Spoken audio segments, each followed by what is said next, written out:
Next topic है अपना free fall. तो हम देखते हैं फ्री फॉल में क्या है। Let us try to understand the meaning of free fall by performing this activity. तो हम फ्री फॉल को हम समझते हैं इस एक्टिविटी से। एक्टिविटी 9.2, टेक ए स्टोन, मतलब एक पत्थर लीजिए, थ्रो इट अपवर्ड, उसको ऊपर की तरफ थ्रो करना है।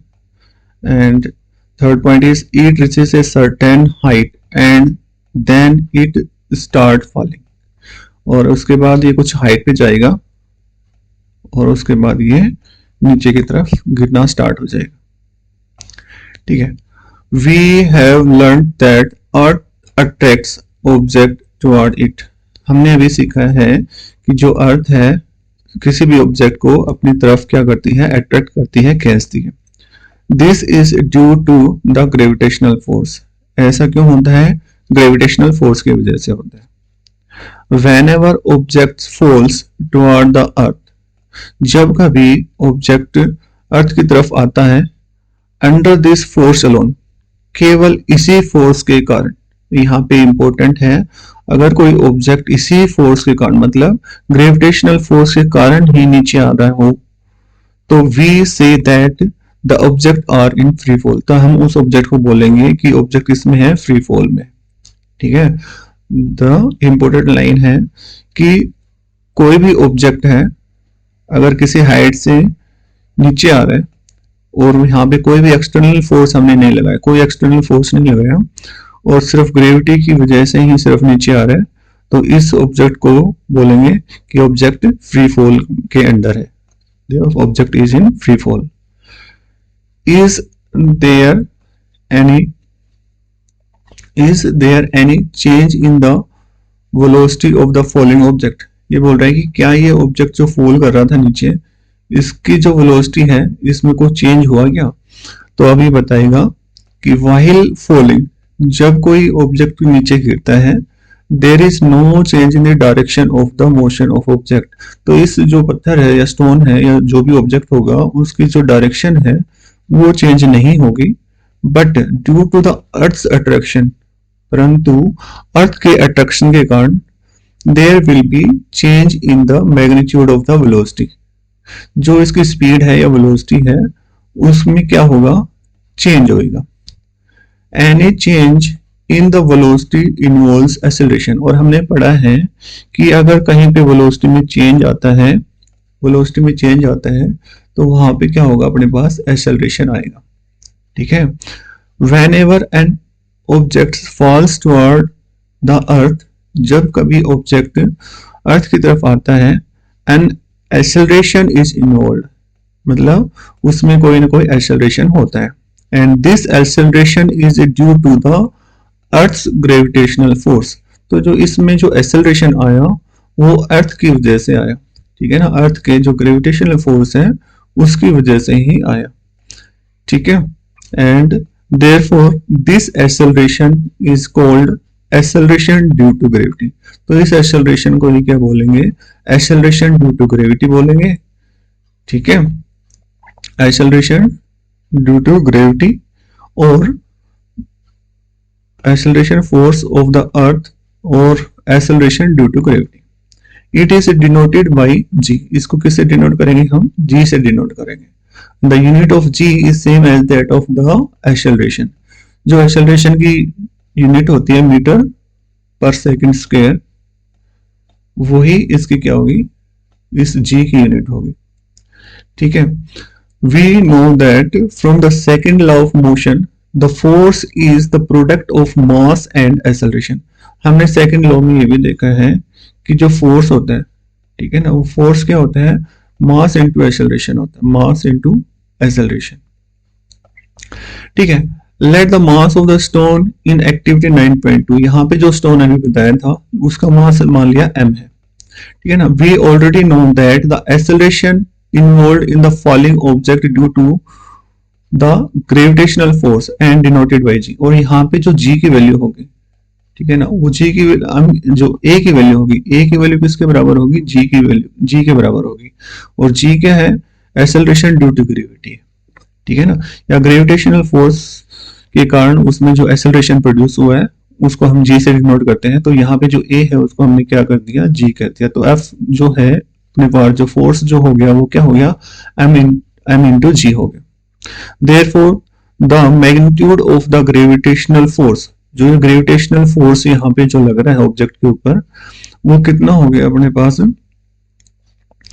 Equal to the product of the mass and acceleration due to gravity, acceleration due to gravity और या acceleration due to gravitational force. तो इसको हम ऐसे डिनोट कर रखे हैं, F is equal to m into G. तो फ्रॉम द इक्वेशन 9.4 एंड 9.6, तो 9.46 तो ये हमने हमारे पास है। 9.4 में हमने क्या था कि हमने फोर्स निकाला था यूनिवर्सल ग्रेविटेशनल लॉ वाला, तो उसमें क्या था, F is equal to G M capital M upon D square, ये हमने फोर्स निकाला था इक्वेशन 9.4 में। तो ये फोर्स भी एक्सेलरेशन, जो फोर्स है किसी ऑब्जेक्ट पे लग रहा है या कोई भी ऑब्जेक्ट है उस पे इतना फोर्स लगता है, हमने देखा था कि कोई भी ऑब्जेक्ट है एक दूसरे पे फोर्स अप्लाई करते हैं और उन दोनों के बीच में जो फोर्स होता है वो ग्रेविटेशनल फोर्स होता है। यहाँ पे भी ये ग्रेविटेशनल फोर्स है, यहाँ पे भी ग्रेविटेशनल फोर्स है। तो इन दोनों फोर्स को हमने क्या कर दिया है, दोनों फोर्स को इक्वेट कर दिया है। ठीक है, एक ये फोर्स हो गया और एक ये फोर्स हो गया, दोनों फोर्स को हमने क्या कर दिया, इक्वेट कर दिया और ये इक्वेशन बना दी दोनों को। क्योंकि हमने देखा कि जब लेफ्ट साइड बराबर है तो राइट साइड को हमने क्या कर दिया, इक्वल कर दिया। दैट इज एम जी, यहां से एम जी ले लिया और यहां से G M M upon D square ले लिया। तो यहां से एम से स्मॉल एम कैंसिल्ड आउट हो गया और G is equal to acceleration due to gravity is equal to G M capital M upon D square. ये अपने पास एक फॉर्मूला बन गया जी का। ठीक है, एक्सेलरेशन ड्यू टू ग्रेविटी का। तो यहाँ पे जो m है, कैपिटल M है, वो मास ऑफ द अर्थ है and d is the distance between the object and the earth. जो अर्थ और ऑब्जेक्ट के बीच में जो डिस्टेंस है उसको d से डिनोट करा था हमने, वही है। तो यहाँ पे क्या हो गया, let the object be on or near the surface of the earth. तो यहाँ पे एक चीज नोट करेंगे कि यहाँ पे जो g है, ये g के फॉर्मूले में जो ऑब्जेक्ट का मास है वो इन्वॉल्व नहीं होता। तो जो g की वैल्यू है किसी ऑब्जेक्ट के मास पे डिपेंड नहीं करेगी, ये इंपॉर्टेंट चीज है थोड़ी सी। यहाँ पे आगे चलते हैं, let an object be on or near the surface of the earth. अभी बोल रहा है कि कोई ऑब्जेक्ट लेना है, ठीक है, या तो अर्थ के सरफेस के ऊपर ही ले लो यहाँ पे, या कहीं दूर थोड़ा सा ऊपर ले लो, थोड़ा सा ऊपर ले लो, यहाँ पे ले लो। ठीक है, द डिस्टेंस d इन 9.7, इसमें जो d की वैल्यू है वो कितनी हो जाएगी, इक्वल टू r, मतलब रेडियस ऑफ द अर्थ के बराबर हो जाएगी। ये मान लो r है, रेडियस ऑफ द अर्थ है, ठीक है ना, ये क्या है, r, radius of the earth. तो इसके इक्वल हो जाएगी। यहाँ पे भी नियरली ये सरफेस के पास ही है, तो ये ऑब्जेक्ट भी, तो यहाँ पे भी अगर हम मानना चाहें तो ये जो भी, ये भी किसके इक्वल है, r के इक्वल हम मान सकते हैं, the radius of the earth. Thus, for the object on or near the surface of the earth, the formula becomes mg gmm upon r, g m से m फिर यहाँ पे कट हो जाएगा और ये अपने पास फॉर्मूला बन गया। d के हम रिप्लेस कर देंगे r स्क्वायर से, d स्क्वायर को हमने रिप्लेस करना है सिर्फ r स्क्वायर से, where r is the distance between the, और हम कह सकते हैं रेडियस ऑफ द अर्थ यहाँ पे, क्योंकि जो ऑब्जेक्ट है वो सरफेस के ऊपर ही है, इसलिए हम क्या कह सकते हैं, r square, radius of the अर्थ कह सकते हैं। बट यहाँ पे देखिए, the earth is not a perfect square, जो अर्थ है अपने पास परफेक्ट स्क्वायर नहीं है, ठीक है ना। तो परफेक्ट स्क्वायर, परफेक्ट स्फेयर नहीं है, परफेक्ट स्फेयर नहीं है मतलब यहाँ पे जो ए इक्वेटर्स है, ठीक है, और ये पोल, यहाँ पे ये पोल है, ये पोल हो गया और ये इक्वेटर हो गया, ठीक है। तो जो रेडियस है अर्थ का वो कांस्टेंट नहीं होता, परफेक्ट नहीं होता है, क्योंकि जो पोल्स पे जो रेडियस है वो अपने पास क्या होता है, हमें यहाँ पे दिखाया है, as the radius of the earth increase from the pole to the equator. जो अर्थ का रेडियस है यहाँ से ऐसे पोल से अगर हम अर्थ की तरफ, इक्वेटर की तरफ जाएंगे, इक्वेटर की तरफ जा रहे हैं तो क्या हो रहा है, अपना जो रेडियस है, रेडियस वो क्या हो रहा है, इंक्रीज होता जा रहा है। इसका मतलब क्या है, जो यहाँ पे पोल्स पे जो है रेडियस वो अपने पास कम होता है और यहाँ पे इक्वेटर पे जो रेडियस ऑफ द अर्थ होता है वो ज्यादा होता है। तो इसलिए जो जी की वैल्यू है, जी की जो वैल्यू है वो किस पे डिपेंड करिए, रेडियस पे। तो जहां पे रेडियस की वैल्यू ज्यादा होगी वहां पे जी की वैल्यू कम होगी, और जहां पे रेडियस की वैल्यू कम होगी वहां पे जी की वैल्यू ज्यादा होगी। तो अगर हम पोल्स पे की बात करें तो पोल्स पे क्या है, अपना जो रेडियस है अर्थ का वो कम होता है, तो इसलिए यहाँ पे जी की वैल्यू ज्यादा होगी।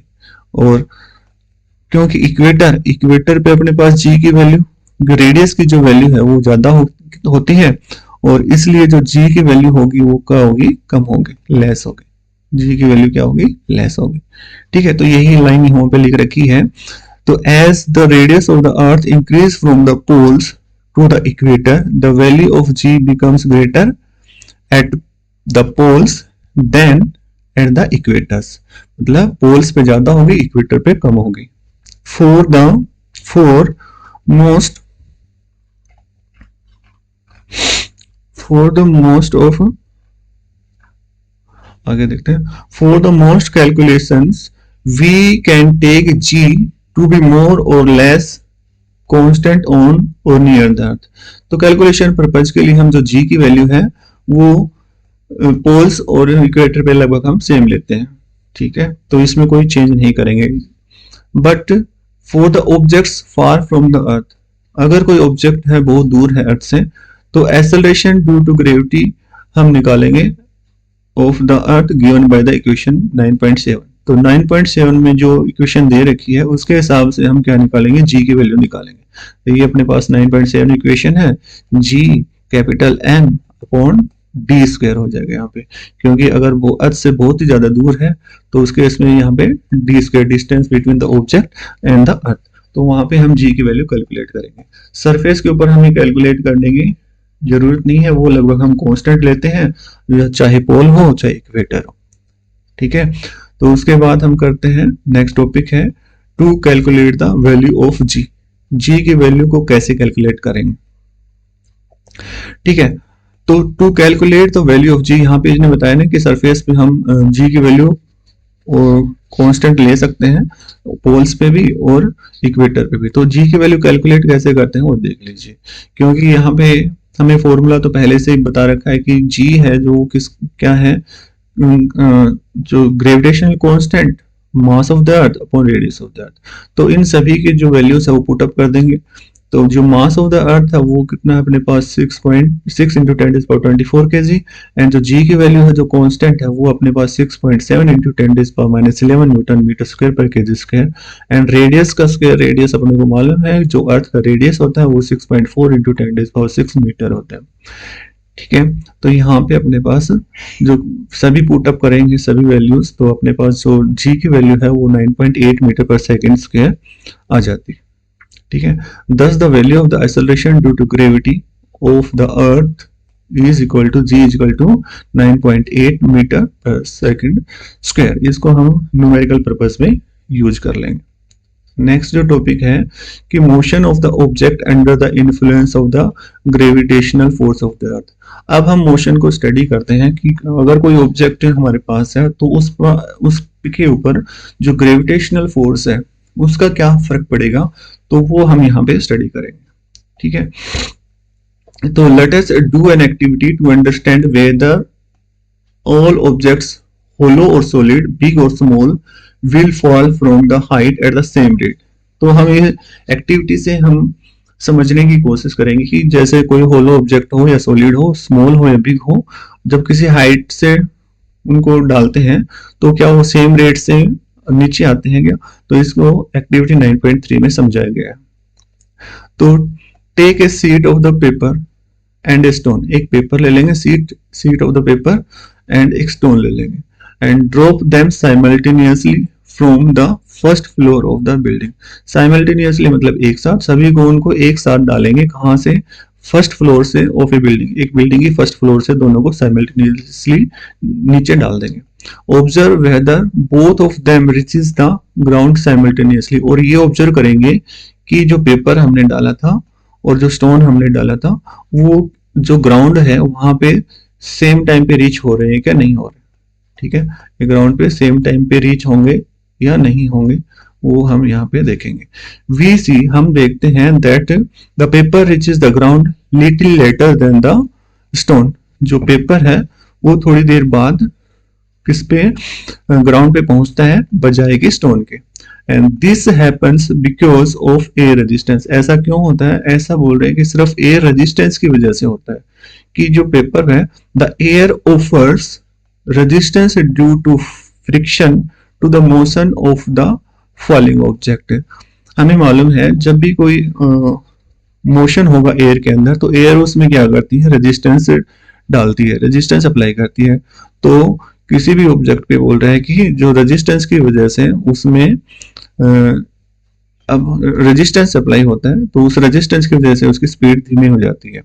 तो the resistance offered by the air to the paper is more than the resistance offered to the stone. तो यहाँ पे जो एयर का रेजिस्टेंस है वो पेपर पे ज्यादा लगेगा as compare to the stone. तो ये बोल रहे हैं कि यहाँ पे जो पेपर है उस पे ज्यादा रेजिस्टेंस लगेगा एयर का, तो इसकी वजह से वो लेट पहुंचेगा ग्राउंड पे।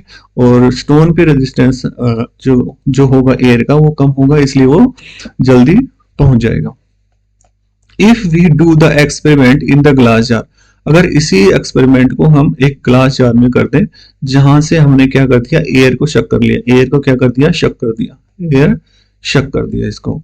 तो एयर शक कर देंगे, अगर ऐसे अगर हम कंटेनर में इसको क्या करेंगे, परफॉर्म करेंगे, then the paper and the stone would fall at the same rate.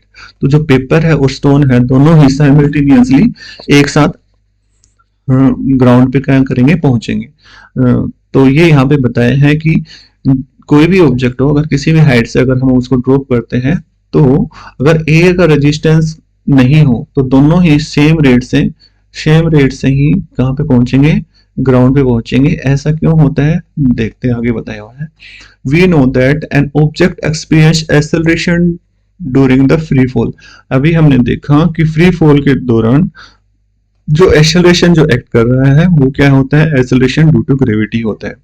ठीक है, from the equation 9.9 this acceleration experience by the object is independent of the मास।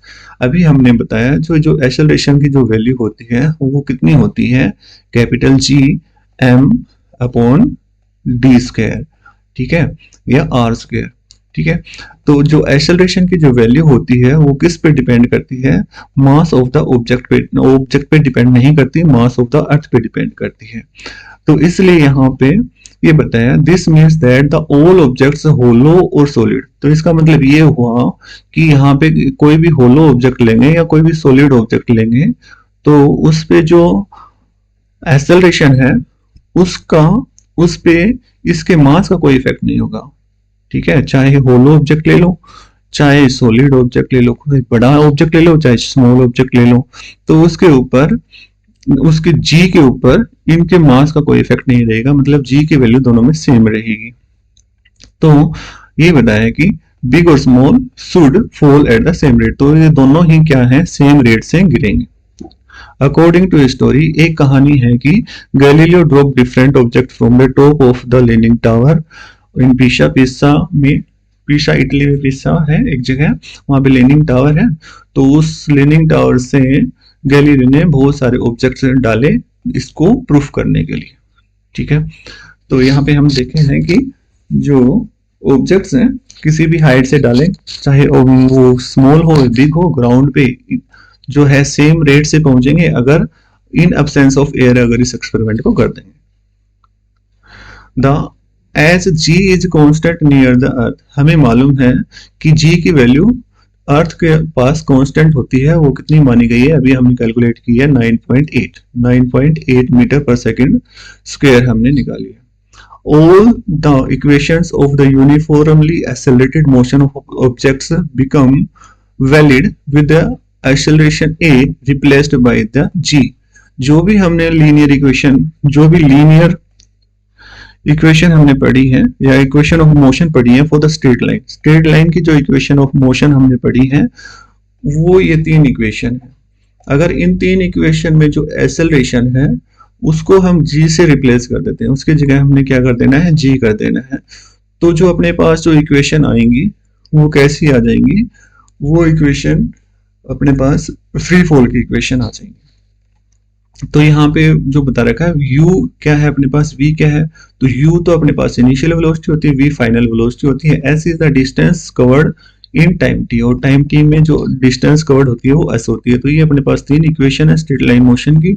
अगर इन्हीं इक्वेशन में एक ही जगह हम g कर दें तो ये इक्वेशन किस पे अप्लाई कर सकते हैं, फ्री फॉल वाले ऑब्जेक्ट पे अप्लाई कर सकते हैं। ठीक है, तो in applying these equation we take the acceleration a to be positive when it is in the direction of the velocity and that is in the direction of motion। भाई ये बोल रहे हैं कि हमें एक्सेलरेशन है वो पॉजिटिव कब लेना है। तो जैसे मान लो, सिंपल से याद रख लो कि अगर कोई बॉडी नीचे की तरफ आ रही है, ठीक है ना, नीचे की तरफ मूव कर रही है, और एक्सेलरेशन भी अपना अर्थ की वजह से जो फ्री फॉल का एक्सेलरेशन वो भी नीचे की तरफ ही होता है, तो इस केस में हम पॉजिटिव ले लेंगे जी की वैल्यू। अगर कोई ऑब्जेक्ट ऊपर की तरफ जा रहा है, ऊपर की तरफ मूव हो रहा है, ठीक है, तो इसमें एक्सेलरेशन ड्यू टू जो ग्रेविटी है वो नीचे की तरफ लगेगी। ठीक है, तो यहाँ पे नेगेटिव जी की वैल्यू क्या ले लेंगे, माइनस जी ले लेंगे। ठीक है, the acceleration A will be taken as negative when it oppose the motion। तो ये अपने पास दो साइन कन्वेंशन याद रख लेंगे कि अगर बॉडी ऊपर की तरफ जा रही है तो वो हमेशा ऑलवेज अपोज होगी अर्थ की वजह से, इसलिए उसको नेगेटिव एक्सेलरेशन लेना है। और अगर बॉडी नीचे की तरफ ही आ रही है तो जो एक्सेलरेशन ड्यू टू ग्रेविटी है उसी की तरफ आ रही है, तो इसमें मोशन है वो अपोज नहीं होगा, तो जी फेवर करेगा, इसलिए इसको प्लस जी ले लेंगे। ठीक है, तो ये जो इक्वेशन है ये तो स्ट्रेट लाइन की इक्वेशन थी। तो अगर इस टाइप से कोई मोशन हो रहा हो ऊपर से नीचे या नीचे से ऊपर, ठीक है ना, तो उसमें के लिए अपने पास जो इक्वेशन है उस केस में अपने को ए को किससे रिप्लेस कर देना है, जी से रिप्लेस कर देना है, तो वो इक्वेशन उस मोशन की बन जाएंगे। ठीक है, तो आगे हम कुछ एग्जांपल्स हैं वो कर लेते हैं जल्दी से। Example 9.2, a car falls off a ledge and drop to the ground in 0.5 seconds। let g की वैल्यू अपने पास रखे metre per second square for the simplification of calculation. ठीक है, तो यहाँ पे एक लेज है, मतलब एक ऐसे ढलान लगा लो, ढलान है, यहाँ से कोई कार है तो वो कार इस तरफ आ रही है। ठीक है, तो यहाँ पे आने में उसको कितना टाइम लगा, ग्राउंड पे, यहाँ पे ग्राउंड है, ग्राउंड पे आने पे टाइम लगा उसको, कितना टाइम लगा, 0.5 सेकेंड्स लगा है। ठीक है, 0.5 सेकेंड्स। ठीक है, तो बताना क्या है, what is the speed of on striking the ground. तो इस यहां तक पहुंचने में के बाद उसकी स्पीड क्या होगी। ठीक है, तो हमें मालूम है कि पहले यहां से स्टार्ट करा, तो इनिशियल वेलोसिटी क्या होगी भाई अपना, तो इनिशियल वेलोसिटी तो कुछ थी नहीं। ठीक है, तो u की वैल्यू तो अपने पास क्या होगी, 0 होगी, और फाइनल वेलोसिटी मतलब v वेलोसिटी है वो हमें कैलकुलेट करनी है कि क्या हुआ। ठीक है, और इन्होंने क्या दे रखा है, टाइम दे रखा है, टाइम दे दे 0.5 सेकंड। ठीक है, और acceleration due to gravity 10 metre per second. अब जो तीन फॉर्मूले हैं उनके हिसाब से देखिए कि कौन सा सुटेबल बैठता है अपने पास। तो V square U square minus 2as, एक तो ये बैठ सकता है, यहाँ पे डिस्टेंस नहीं दे रखी है, तो हमने कौन सा फॉर्मूला अप्लाई करना है, तो हमें a की वैल्यू दे रखी है, तो अपने पास एक फॉर्मूला होता है वी स्क्वायर, व्यू यहाँ से आ जाइए, v is equal to U plus 80, v is equal to u plus 80, v is equal to u plus 80। तो ये इक्वेशन, ये फॉर्मूला हम अप्लाई करेंगे, क्योंकि इसके लिए सभी कंडीशन अपने पास दे रखी है, टाइम दे रखा है और g की वैल्यू अपने को मालूम है और v की वैल्यू निकल जाएगी। तो यहाँ पे g u की वैल्यू इनिशियल वेलोसिटी क्या है अपने पास 0 है। तो इसी तरह से इस क्वेश्चन को कर रखा होगा। देखिए जो टाइम है, टाइम दे रखा है 0.5 सेकंड या 1/2 सेकंड, इनिशियल वेलोसिटी 0, क्योंकि यहाँ पे जो इनिशियल वेलोसिटी है वो 0 है। एक्सेलरेशन ड्यू टू ग्रेविटी, अब g की वैल्यू प्लस लेनी है कि माइनस लेनी है, तो इसका जो कार है नीचे की तरफ आ रही है, ठीक है ना, तो टुवर्ड द ग्रेविटी आ रही है, मतलब अर्थ की तरफ ही आ रही है, तो इसको क्या लेंगे, पॉजिटिव लेंगे। अगर कोई चीज नीचे आ रही है, कोई ऑब्जेक्ट नीचे की तरफ आ रहा है, तो वहां पे जी हमें क्या लेना है, पॉजिटिव जी लेना है। ठीक है ना, तो 10 मीटर पर सेकंड, तो यहाँ से v equal to U plus 80, यहाँ पे फॉर्मूले में रख दिया, A 10 metre per second, time इतना, तो 5 मीटर पर सेकंड आ गया। सेकंड क्या है, सेकंड जो क्वेश्चन है, what is the average speed during the during 0.5 second, average speed निकालिए। तो एवरेज स्पीड क्या होती है, initial speed plus minus final speed bye 2, plus average speed plus जो एवरेज स्पीड होती है वो इनिशियल स्पीड और प्लस फाइनल स्पीड जो होती है उनका हाफ कर देना होता है। ठीक है, इनिशियल एंड फाइनल स्पीड उसका हाफ कर दिया तो एवरेज स्पीड अपने पास आ गई। इनिशियल स्पीड अपने पास 0 है, final speed 5 metre per second अब निकाला है हमने 2.5 मीटर पर सेकंड से आ गया। अब डिस्टेंस टेबल का अपने पास फॉर्मूला होगा। अब कौन सा फॉर्मूला अप्लाई करना है, अपने पास दो फॉर्मूले, S is equal to UT plus half AT square, UT plus half AT square, और एक होता है V square minus U square upon equal to 2as। अब जो सुटेबल लग रहा है, ठीक है, वो हम यहाँ पे अप्लाई करेंगे। S is equal to UT plus half AT square, UT plus half AT square वाला हम फॉर्मूला यहाँ पे अप्लाई करेंगे। तो क्योंकि S is equal to UT, तो यू तो यहाँ के यू की वैल्यू क्या है अपने पास, इनिशियल वैल्यू जो यू दे रखी है वेलोसिटी की इनिशियल वैल्यू है वो क्या है, 0 है। तो इसलिए यू को तो कैंसिल आउट हो गया, एस इज इक्वल टू क्या बच गया, हाफ एटी स्क्वायर बच गया। एक ही जी, अब एक्सेलरेशन वही अपने को क्या लेना है, पॉजिटिव लेना है, क्योंकि नीचे की तरफ आ रही है गाड़ी। तो इसलिए अपने पास सभी वैल्यू पुट कर देंगे तो ये इक्वेशन आ गया अपने पास, सॉल्यूशन कर देंगे 1.25 मीटर आ गया। तो इस तरह से हम डिस्टेंस ट्रेवल्ड निकाल सकते हैं। तो ये 3 क्वेश्चन थे, तीनों इसके पार्ट थे इक्वेशन के, दोनों हो गए। नेक्स्ट जो क्वेश्चन है कि object is thrown vertically upward, किसी ऑब्जेक्ट को ऊपर की तरफ फेंका गया। ये कोई ऑब्जेक्ट है, ठीक है, इसको ऊपर की तरफ फेंक दिया हमने, ठीक है, एंड राइजेज ए हाइट, और कुछ हाइट पे चला गया। मान लो ये हाइट है इन्होंने दे रखी है 10 मीटर, 10 मीटर पे जाके ये रुक गया, 10 मीटर पे पहुंच गया, राइजेज मतलब 10 हाइट तक गया, 10 मीटर हाइट तक ये पहुंच गया। ठीक है, कैलकुलेट क्या करना है, the velocity with which the object was thrown upward, ये किस वेलोसिटी से ऊपर फेंका गया। तो यहाँ पे देखिए किस वेलोसिटी से ऊपर फेंका गया, तो जब ये ऑब्जेक्ट को फेंका तो इसने कितनी हाइट अटेंड की, 10 मीटर, मतलब डिस्टेंस तो कितना हो गया, 10 मीटर हो गया अपने पास। ठीक है, फाइनल इनिशियल वेलोसिटी है तो हमें मालूम नहीं है किस वेलोसिटी से फेंका, वही पूछ रहे हैं ना। फाइनल वेलोसिटी अपने को मालूम, फाइनल वेलोसिटी क्या है अपने पास, 0 हो जाएगी, क्योंकि ये मैक्सिमम हाइट पर अटेंड होने पर जो ऑब्जेक्ट है वो क्या हो जाएगा, फाइनल वेलोसिटी 0 हो जाएगी। तो अपने पास ये चीज दी हुई है, तो अपने पास कौन सा सुटेबल जो इक्वेशन हम यूज कर सकते हैं वो यूज करते हैं, S is equal to UT plus half AT square use करो, या V square minus U square, V square minus U square upon 2as। But यहाँ पे टाइम तो कुछ है नहीं, तो इसलिए हम कौन सा यूज करेंगे, V square U square, V square minus U square equal to 2as। तो यहाँ पे जो वी स्क्वायर है उसको जगह क्या कर देंगे, वी जो वैल्यू है वो उसको 0 कर देंगे, और ऑब्जेक्ट अगर ऊपर की तरफ जा रहा है तो यहाँ पे जो a की वैल्यू है, ठीक है ना, एक्सेलरेशन ड्यू टू ग्रेविटी है, वो क्या हो जाएगी, अब यहाँ पे नेगेटिव होगी, क्योंकि अपोज डायरेक्शन जो ग्रेविटी की, अर्थ की जो अट्रैक्शन की डायरेक्शन के अपोजिट इसका मोशन हो रहा है। ठीक है ना, अगर कोई ऑब्जेक्ट ऊपर की तरफ जा रहा है तो अपने को जी क्या लेना है, नेगेटिव लेना है।